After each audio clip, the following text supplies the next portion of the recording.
नमस्कार दोस्तों। मणिपुर का जो सबसे ओल्डेस्ट और डेंजरस मिलिटेंट ग्रुप था यूएनएलएफ, इस मिलिटेंट ग्रुप ने अपने हथियार डाल दिए हैं और इसने इंडियन गवर्नमेंट के साथ एक पीस पैक्ट साइन कर लिया है।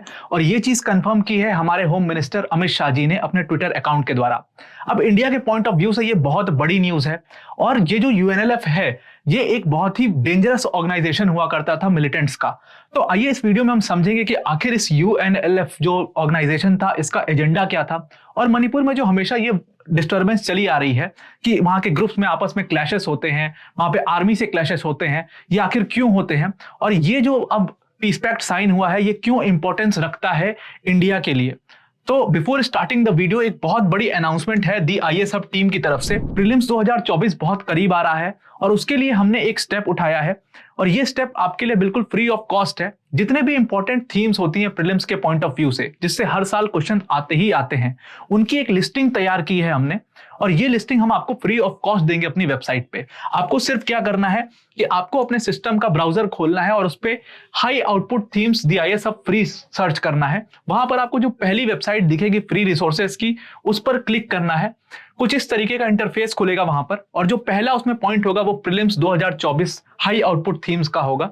उसमें आपको नो मोर पे क्लिक करना है। वहां पे आपको सब्जेक्ट वाइज ऐसे इकोनॉमी, साइंस एंड टेक्नोलॉजी, इस तरीके से करके हाई आउटपुट थीम्स की पीडीएफ मिल जाएगी। ये थीम्स की पीडीएफ कुछ इस प्रकार की दिखती है कि जो भी एक्सपेक्टेड टॉपिक्स हैं 2024 के पॉइंट ऑफ व्यू से, वो हमने लिस्ट किए हैं यहाँ पर, और उसके सब टॉपिक्स भी हमने लिस्ट किए हुए हैं यहाँ पर। तो आप इस वेबसाइट पर जाकर के इस पीडीएफ को डाउनलोड कर सकते हो। ये आपके प्रीलिम्स के पॉइंट ऑफ व्यू से बहुत इंपॉर्टेंट है। अब now let's move to our video.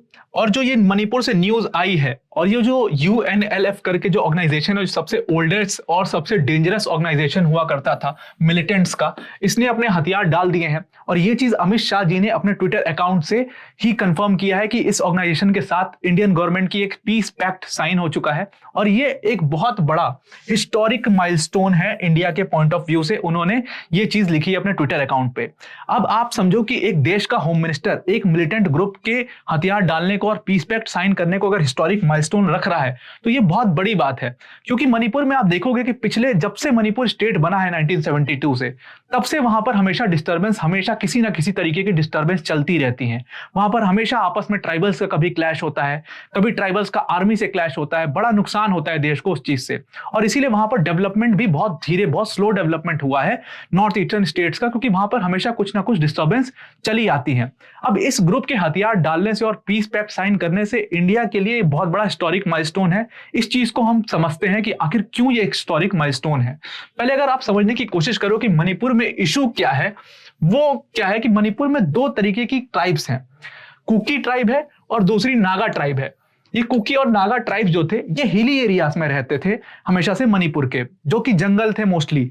तो इनके पास बहुत संसाधनों की भी कमी थी, लैंड भी बहुत कम थे। ये एकदम ट्राइबल की तरह अपनी जिंदगी यापन करते थे।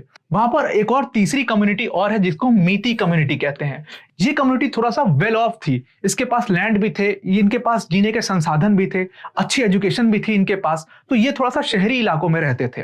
अब देखो, जब मणिपुर 1972 में स्टेट बना और स्टेट का दर्जा मिला मणिपुर को, तो जो ये दोनों ट्राइब्स थी, कुकी और नागास, इन दोनों को शेड्यूल्ड ट्राइब का दर्जा मिल गया गवर्नमेंट की तरफ से। अब जब शेड्यूल्ड ट्राइब्स की लिस्ट में इनको शामिल कर दिया गया, तो जाहिर सी बात है इनको रिजर्वेशंस मिले, इनको लैंड्स मिले, एजुकेशन में रिजर्वेशन मिला, जॉब्स में रिजर्वेशन मिला, हर तरीके से इनको सरकार ने मदद करने की कोशिश की।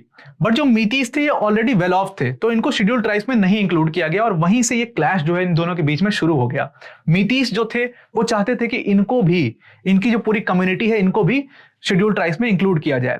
अब क्योंकि मीतीस का जो वहां पर आप देखोगे डेमोग्राफी, तो वहां पर 53% मीतीस रहते हैं मणिपुर के स्टेट में। वहीं पर ये दोनों ट्राइब्स अगर आप मिला दो, कुकी और नागास, तो ये सिर्फ 40% है वहां पर। तो अब मीतीस क्योंकि वहां पर ज्यादा तादाद में थे, तो इसलिए वो काफी स्ट्रांग भी हुआ करते थे, उनके पास पैसा भी काफी था, लैंड्स भी काफी थे। इस तरीके से जमींदारों की तरीके से वहां पर वो हाई क्लास की तरीके से रहते थे मणिपुर में। तो वहां पर अब इन दोनों कम्युनिटी के बीच में क्लैश शुरू हो गया। कुकीस नागास ने अपनी अपनी एक लिबरेशन आर्मी बना ली, और इन मीतीस ने भी एक अपनी यूएनएलएफ करके मिलिटेंट ग्रुप बना लिया। अब इन मीतीस का ना दोनों से इशू था, एक तो कुकीस और नागास से भी इशू था, और दूसरा इंडियन गवर्नमेंट से भी इशू था। इंडियन गवर्नमेंट से इशू क्या था कि इंडियन गवर्नमेंट ने इन मीतीस को इनका हक नहीं दिया, इनकी जमीनें छीन करके उनको दे दी गई, और इन मीतीस को शेड्यूल्ड ट्राइब की लिस्ट में भी नहीं इंक्लूड किया। तो इन मीतीज की जो ये मिलिटेंट ग्रुप था यूएनएलएफ, ये हमेशा आर्मी से क्लैश में रहता था और इन दोनों ट्राइब की जो अपनी अपनी आर्मीज थी इनसे भी क्लैश में रहता था। ये मीतीज ग्रुप बेसिकली ये चाहता था कि जो मणिपुर है उसको भारत से अलग कर दिया जाए और वो एक इंडिपेंडेंट स्टेट बना दिया जाए, उसको एक देश बना दिया जाए, इंडिपेंडेंट देश बना दिया जाए। और इसीलिए आप देखोगे कि हमेशा से 1980 से ही ये इशू चला आ रहा है और अभी तक ये इशू चला आ रहा था और इसीलिए इसको डिस्टर्ब्ड स्टेट कहा जाता है। मणिपुर को डिस्टर्ब्ड स्टेट इसीलिए कहा जाता है क्योंकि ये इशू हमेशा से मणिपुर में था, कभी ये रिजॉल्व ही नहीं हुआ और आज तक भी ये रिजॉल्व नहीं हुआ है पूरी तरीके से। ये सिर्फ एक स्टेप लिया गया गवर्नमेंट के द्वारा इसको रिजॉल्व करने के लिए। अब जब ये डिस्टर्ब स्टेट था तो यहाँ पे AFSPA यानी कि आस्पा, जिसको आसान भाषा में कहते हैं arm forces special powers act लगा दिया गया। जैसे आपने देखा होगा कि जम्मू एंड कश्मीर में क्योंकि वहां पर हमेशा डिस्टर्बेंस बनी रहती है, हमेशा वायलेंस होते हैं, क्लैशेस होते हैं, बहुत लोग मारे जाते हैं, इसलिए वहां पर भी आर्म फोर्सेस को डिप्लॉय कर दिया गया है और उनको स्पेशल पावर दिया गया है। ठीक उसी तरीके से मणिपुर में भी ये आस्पा लगा दिया गया था जहां पर आर्म फोर्सेस को स्पेशल पावर्स दिए गए थे कि वो किसी भी तरीके से वो शूट ऑन साइट करते हैं जहां पर भी डिस्टर्बेंस देखते हैं। इस तरीके की बहुत सारी पावर्स होती है उनके पास।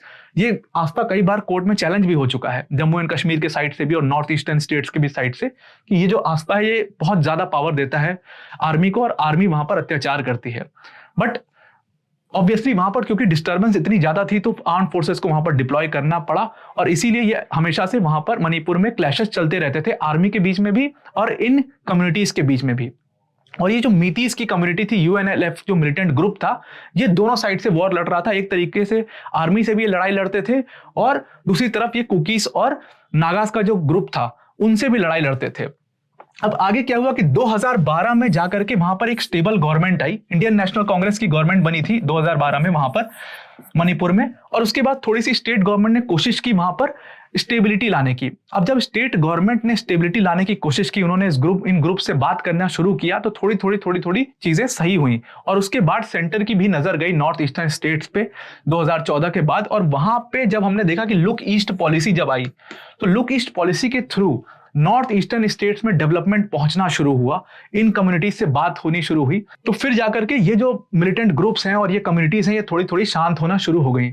एक और कहा जा रहा है, एक और थ्योरी है इसके पीछे कि ये यूएनएलएफ ने जो हथियार डाले हैं ये सिर्फ इस वजह से नहीं डाले हैं कि इनको जो है लुक ईस्ट पॉलिसी के थ्रू डेवलपमेंट पहुंच रहा है, मीतीज को उनका हक दिया जा रहा है, इसलिए यूएनएलएफ ने अपनी हथियार डाल दिए हैं। एक और इसके पीछे थ्योरी ये है कि अगर आप इस मैप के थ्रू देखोगे तो ये जो मणिपुर का बॉर्डर है ये म्यांमार से लगता है।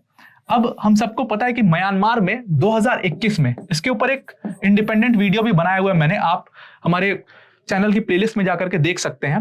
तो 2021 में मिलिट्री कू हो गया था म्यांमार में और उस वीडियो में मैंने ये भी बताया था कि जो बॉर्डर वाले एरिया थे जो इंडिया से लगते थे, मणिपुर और मिजोरम का जो बॉर्डर था, इस एरियो में म्यांमार की जो आर्मी है उसने अपने आउटपोस्ट बना दिए थे। तो यहां से क्या होता था कि जो इम्फॉल वाली वैली है यहीं पर ये यूएनएलएफ का हेडक्वार्टर हुआ करता था और ये आर्मी को एम्बुश करके मारते थे और उसके बाद जाकर के म्यांमार में छिप जाते थे और इसलिए इंडियन आर्मी इधर जा नहीं पाती थी और इसीलिए बच जाते थे। बट जब से मिलिट्री कू हुआ 2021 में म्यांमार में, उसके बाद से ये पूरा जो एरिया है ये ब्लॉक हो गया और ये इधर म्यांमार की तरफ नहीं भाग पा रहे थे। तो इसकी वजह से बहुत वीक भी हो गए थे और जो ये बॉर्डर से सप्लाई आती थी, हम सबको पता है कि म्यांमार और ये जो नॉर्थ ईस्टर्न स्टेट्स के जो स्टेट है मणिपुर और मिजोरम, इन पे चाइना का बहुत बड़ा प्रभाव रहता है और चाइना ही इनको, अगर आप देखोगे इस पिक्चर के थ्रू, तो इतने सारे आर्म्स और एम्युनिशंस इनके पास हैं। एक मिलिटेंट ग्रुप के पास इतने आर्म्स और एम्युनिशंस, इतने हाई फंड्स आखिर कैसे आ रहे हैं? जाहिर सी बात है कि कोई इंटरनेशनल पावर इनको ये सारी चीजें बॉर्डर के थ्रू सप्लाई कर रहा है। तो म्यांमार के बॉर्डर के थ्रू इनको ये एम्युनिशंस भी सप्लाई होते थे और वहां पर इनको हाइडिंग स्पेस भी मिलता था म्यांमार में। तो वो चीज अब खत्म हो गई है और इसी वजह से ये जो है ये काफी वीक पड़ गए थे यूएनएलएफ के पूरे मिलिटेंट्स और इसीलिए इन्होंने कहीं ना कहीं गवर्नमेंट से बात करके हथियार डाले और पीस पैक्ट को साइन कर लिया।